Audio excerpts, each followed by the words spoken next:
네, 안녕하세요. 오늘 여러분과 함께 좀 흥미로운 기록 하나를 살펴보려고 하는데요. 2007년 11월에 작성된 중국 상하이 복음화와 성경적 미션홈이라는 제목의 문서입니다. 이게 뭐냐면 한국의 안디옥 교회라는 곳에 선교팀 38분이 중국 상하이와 수저울에 2박 3일간 방문했던 경험, 그리고 그 과정에서 나온 미션홈 전략에 대한 이야기예요. 아시다시피 중국은 공식적인 종교 활동이 쉽지 않잖아요.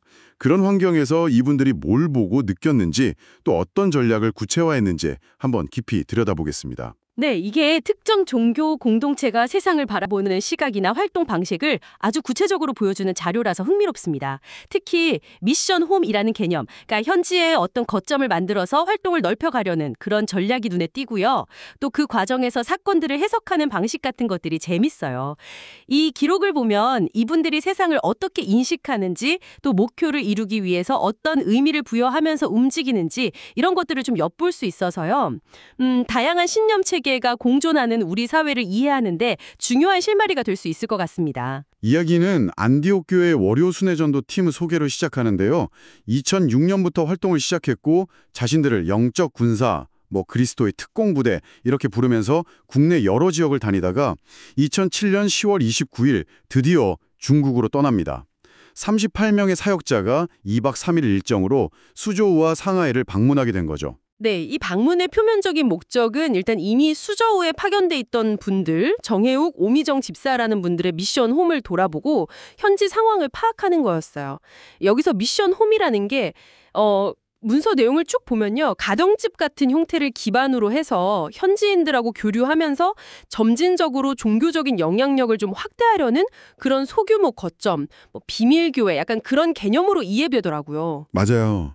그런데 이분들 목표가 단순히 그냥 현장 둘러보는 데만 있진 않았어요. 문서에 보면 우상, 미신, 공산주의 체제 아래 있는 중국을 정탄한다 이런 표현이 나와요.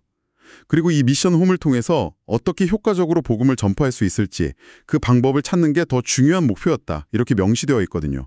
정탐이라니 상당히 좀 적극적인 표현이죠. 그렇죠. 그 정탐이라는 단어 선택 자체가 이분들이 활동하는 배경이나 인식을 딱 보여주는 것 같아요. 자신들이 들어가는 지역을 일종의 영적인 전투 현장으로 보고 있다는 걸 좀 시사하는 거죠. 그리고 첫날부터 좀 계획에 없던 일이 벌어졌다고 해요. 인천공항에서 비행기가 글쎄 2시간이나 연착이 된 거예요. 근데 이 팀은 이걸 그냥 기다린 게 아니라 전도의 기회로 삼았다. 이런 기록이 나옵니다.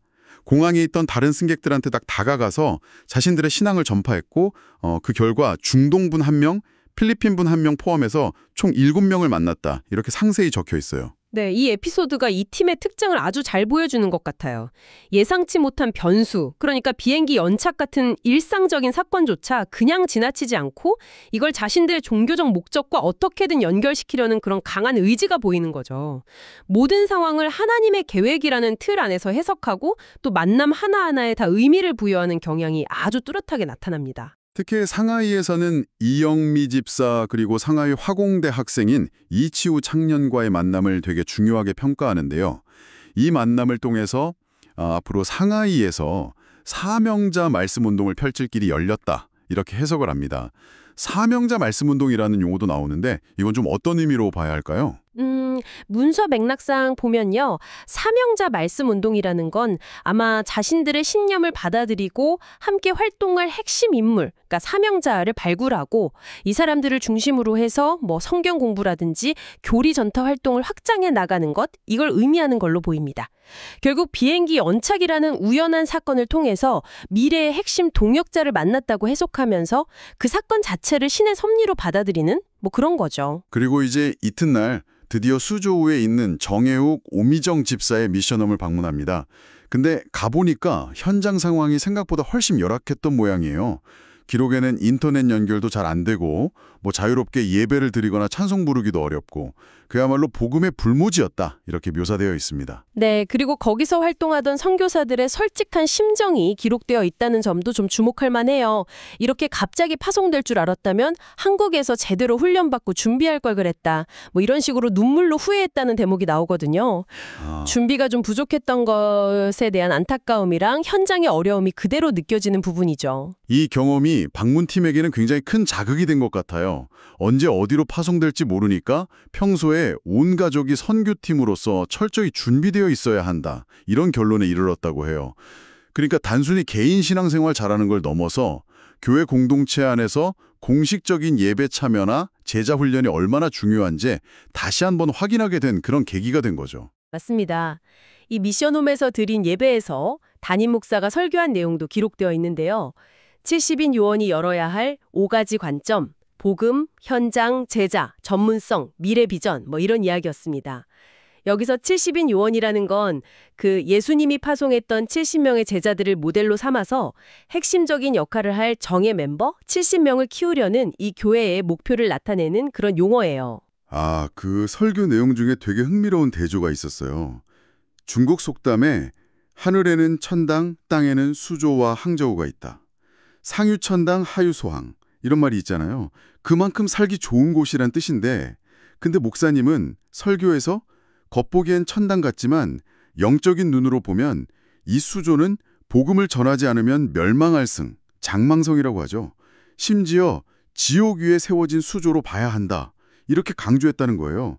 그래야만 현장을 변화시킬 수 있다. 이런 논리죠. 네, 바로 이 부분이 현실 세계를 영적 전쟁터로 이식하는 이분들의 관점을 아주 명확하게 보여주는 대목입니다. 눈에 보이는 아름다움이나 풍요로움, 그 이면에는 영적인 위협과 구원의 필요성이 있다고 보는 거죠. 이런 어떻게 보면 이분법적인 세계관이 이들의 활동 동기나 방향성을 결정짓는 핵심 요소라고 할 수 있습니다. 그리고 이제 셋째 날 일정은 상하이로 이동해서 대한민국 임시정부 청사를 방문하는 거였어요. 굉장히 낡고 초라한 3층 벽돌 건물에서 시작된 임시정부를 보면서 나라를 되찾기 위해 독립투사들이 함께 먹고 자고 하면서 인재를 키워냈던 그 모습에 깊은 인상을 받은 것 같아요. 네, 그리고 바로 여기서 이 기록의 아주 핵심적인 비유가 등장합니다. 이분들은 대한민국 임시정부의 역할과 자신들이 중국 땅에 세우려는 그 미션홈의 궁극적인 목적이 똑같다고 해석해요. 그러니까 빼앗긴 나라를 되찾으려고 임시정부가 세워졌듯이 우상, 미신, 공산주의에 빼앗긴 이 중국 땅을 하나님이 통치하는 복음국가, 하나님 나라로 되찾기 위해서 하나님이 미션홈이라는 하나님 나라 임시정부 청사를 세우셨다. 이런 논리인 거죠. 하나님 나라 임시정부 청사라니.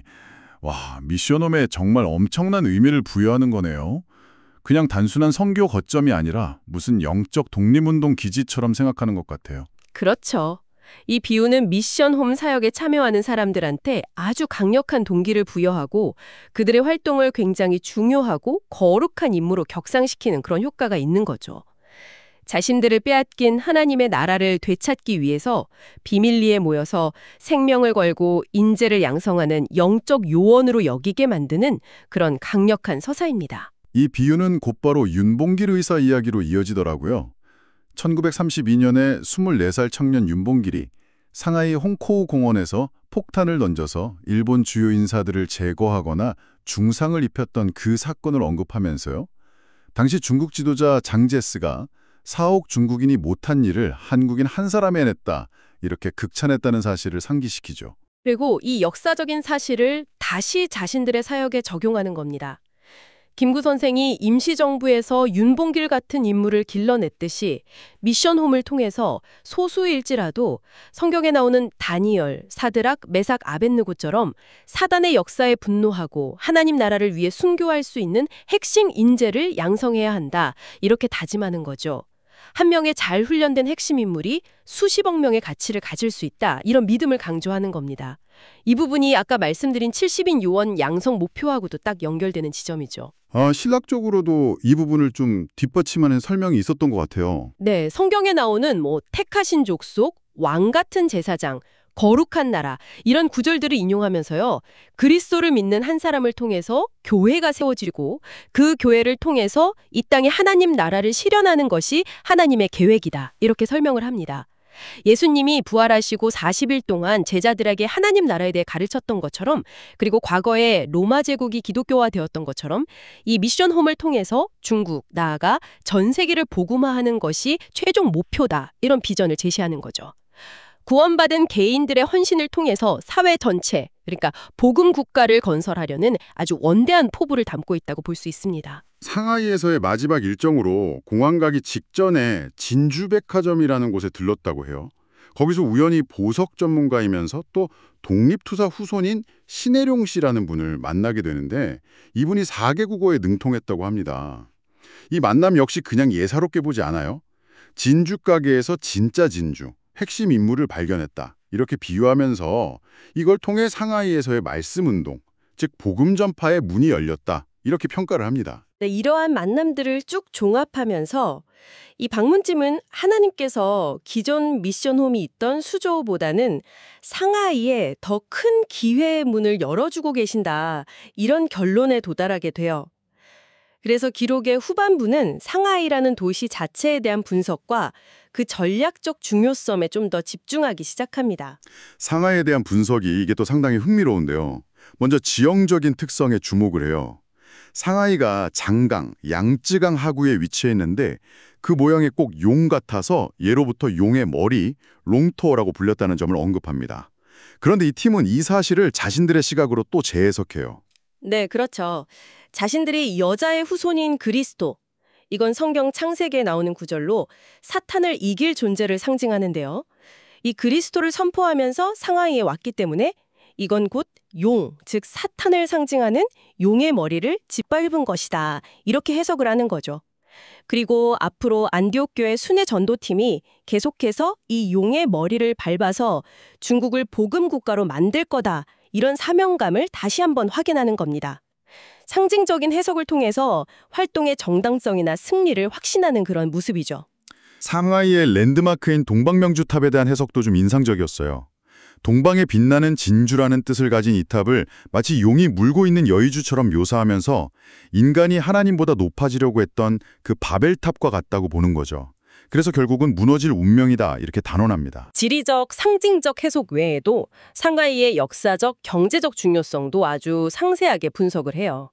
아편전쟁 이후 개항돼서 중국 제1의 도시로 성장한 역사, 2007년 당시의 인구가 1,700만 명에 서울 면적의 11배나 되는 규모, 포춘 100대 기업 중 다수가 아시아 분부를 둔 경제 중심지라는 점, 또 4대 직할시 중 하나로서 산업, 기술, 문화의 허브 역할, 6,000년 역사를 가진 도시이자 중국 최대 항구로서 전 세계와 연결된 교통망 등등. 이런 구체적인 사실들을 언급하면서 상하이의 위상을 굉장히 강조합니다. 이렇게 분석한 상하이의 위상을 또 양면적으로 해석하더라고요. 맞습니다. 한편으로는 이 막강한 영향력을 가진 도시가 복음화되지 않으면 전 세계에 우상과 미신을 펴뜨리는 중심지, 즉 사각지대가 될 수 있다. 이런 위기감을 드러내고요. 하지만 다른 한편으로는 복음을 가지고 들어가는 이들에게는 중국 전체와 세계를 복음화할 수 있는 관문, 그러니까 엄청난 기회의 땅, 황금어장이 될 수 있다. 이렇게 보는 거죠. 그리고 결론적으로는 하나님께서 이 황금어장 상하이를 바로 자신들 안디옥 교회에 맡기셨다. 이런 확신을 표현하고 있습니다. 2박 3일간의 짧지만 굉장히 강렬했던 정탐을 마치고 한국에 돌아온 이분들은요. 인천공항에서 밤 10시 반까지 포럼을 열었다고 합니다. 38명 참가자 각자가 중국 복음화를 위한 전력 보고서를 제출했고 담임 목사 부부는 앞으로 수저우 미션홈에는 지속적으로 사역자를 보내는 한편 상하이에서 만난 인물들을 제자로 세워나갈 구체적인 계획을 선포했다. 이렇게 기록되어 있어요. 네, 짧은 방문이었지만 아주 구체적인 후속 조치와 또 장기적인 비전을 세웠다는 걸 알 수 있는 대목이죠. 문서의 마지막은 안디옥 교회 성도 전체를 향한 아주 강력한 메시지로 마무리됩니다. 모든 성도가 70인 요원으로 훈련받아야 한다. 그리고 상하이를 통해 14억 중국을 보아야 한다. 심지어 후진타오 당시 중국 주석 앞에 서야 하겠다는 이런 원대한 목표, 이걸 언약이라고 표현하는데요. 이 언약을 붙잡고 월요 순회전도에 적극 동참해서 세계 복음화에 기여해야 한다. 이런 촉구와 기도로 끝을 맺습니다. 오늘 우리가 살펴본 이 기록은요.